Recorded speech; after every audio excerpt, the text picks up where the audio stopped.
The confession was recorded. The murder weapon had his fingerprints. The prosecution had everything. But none of it would ever reach the jury. One hearing. One ruling. Case dismissed. This is how suppression hearings decide verdicts before trials even begin. Here is something most people never realize about criminal trials. The verdict is often decided weeks before the jury walks in. In a small hearing room, away from cameras and public attention, a judge makes a ruling that can destroy the prosecution's entire case. This is the suppression hearing.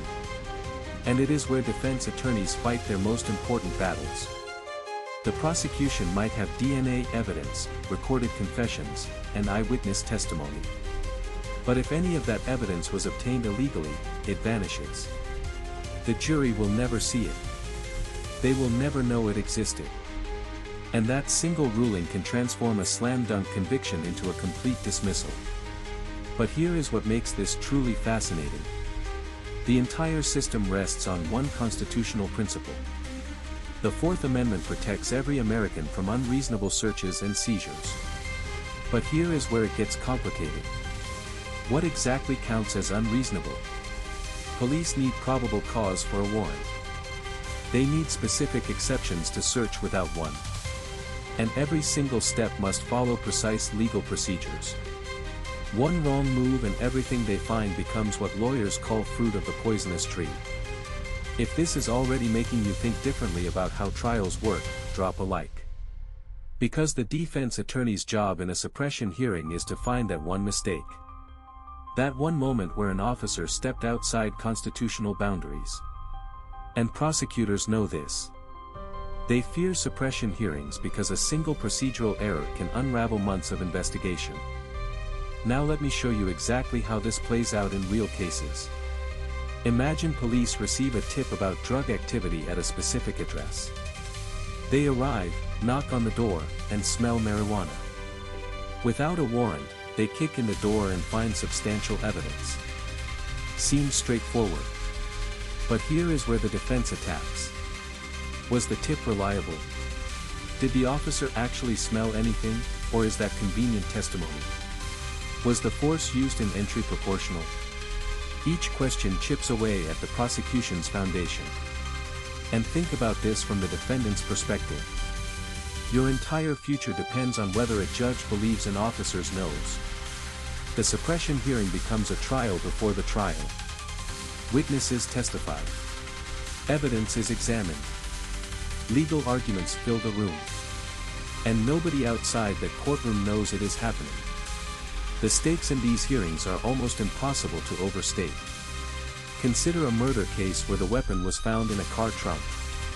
If the traffic stop leading to that discovery was unconstitutional, the murder weapon disappears from evidence. The defendant might walk free despite overwhelming proof of guilt. And this happens more than you might think. Studies suggest that between 15 and 20% of criminal cases involve some form of suppression motion. In drug cases, that number climbs even higher. Defense attorneys know that constitutional violations happen constantly in the chaos of real police work. An officer forgets to document something. A supervisor approves a warrant too quickly. A search extends beyond its legal scope. Each mistake becomes ammunition in the suppression hearing. The question becomes not whether the defendant committed the crime. But that is not even the most shocking part. The question in a suppression hearing is not whether someone committed a crime. It is whether the government followed its own rules while catching them. And this creates a situation that outrages many people. Guilty defendants sometimes go free because police made mistakes. But there is a reason the system works this way. If you want to understand how this ends, make sure you are subscribed. Without the exclusionary rule, there would be no consequence for constitutional violations. Police could search anyone, anywhere, for any reason. The Fourth Amendment would become meaningless words on paper. The suppression hearing is the enforcement mechanism. It is the only thing preventing government overreach into every citizen's private life. So when evidence gets thrown out, it is not a technicality. It is the Constitution doing exactly what it was designed to do.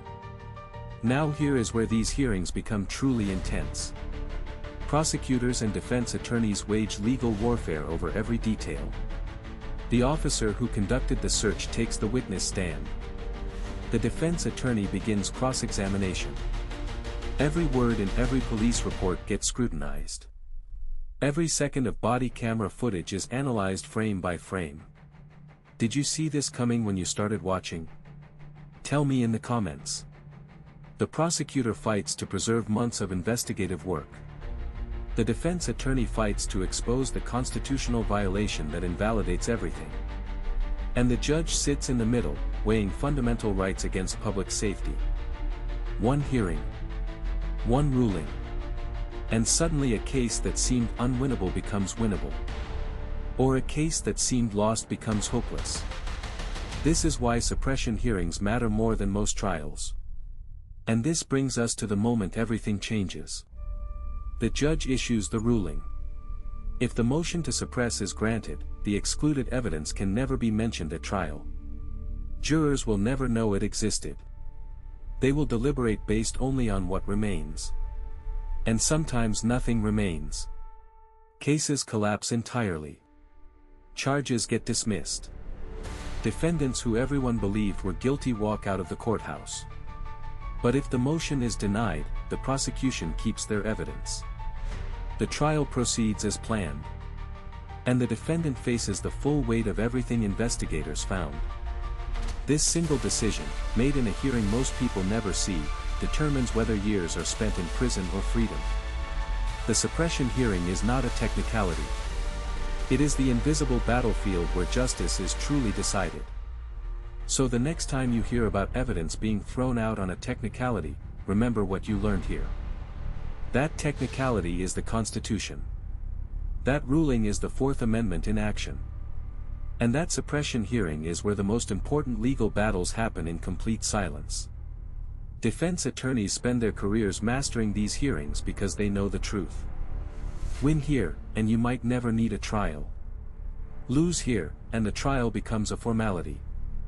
The evidence will speak, and the verdict will follow. This is how one pretrial decision determines who wins before the jury even walks in. And now you understand something most people watching criminal trials never will.